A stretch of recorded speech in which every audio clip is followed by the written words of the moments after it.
people built the Lowell Observatory, that Schiaparelli and Lowell and Tesla were right, as was Flammarion and the early Mars researchers, that Mars is an inhabited planet. And I kind of feel a neat connection with them in that sense. I mean, I really feel when I, researched their lives and careers and recovered photographs of these individuals, the early Mars pioneers, and then took the information forward to the works of great researchers like Richard Hoagland and Tom Van. Okay, well, when I really dug into the rich over 100-year history, the 120-year history of people who conjectured that Mars was an inhabited planet and tried to find different ways to defend it, beginning with Schiaparelli and Flammarion, and through the works of Percival Lowell and Nikola Tesla that were inspired by people like Schiaparelli and Flammarion. And then I took it through the modern Mars anomaly community, embodied in the works of people like Richard Hoagland and Michael Barra and Dr. Tom Van Flanderen and Graham Hancock, who wrote an excellent book called The Mars Mystery about the prior civilization on Mars.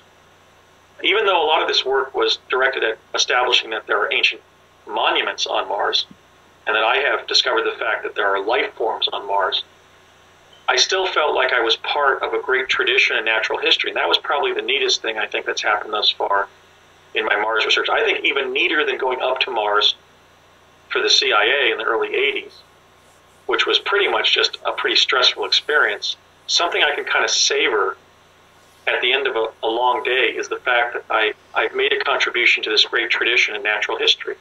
And I'm proud of that, and I also feel connected to the people that are in that tradition, people like Lowell and Tesla and Flammarion, and Hoagland and Barra and Hancock and Van Flanderen. I mean, we've had a really rich tradition in natural history that for over 100 years was insisting that Mars was either once inhabited or still was inhabited.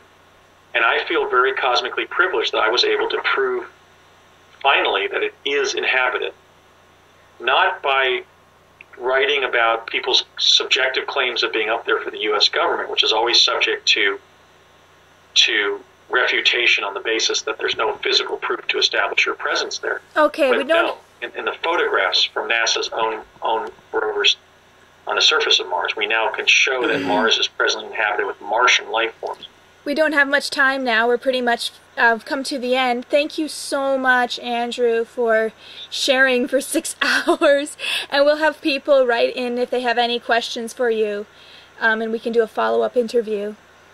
And I will also get your links for your website and for your email as well. Okay, do you want to put those up, or do you want me to say what they are now? You can say what they are now, but I'll put them up as well. Okay, my Mars research papers are at a feature called The Discovery of Life on Mars, Uncovering a NASA Cover-Up.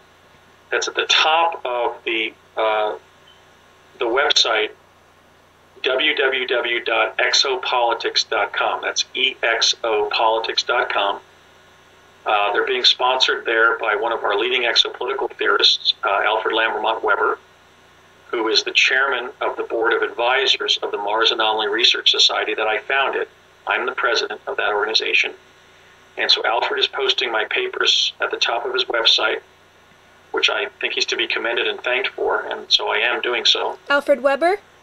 Yes. Okay. And I also have a group on Facebook that is entitled The Discovery of Life on Mars. So anybody who joins Facebook can ask to join that group and join it. We presently have about 400 members. Wonderful. I'm joining.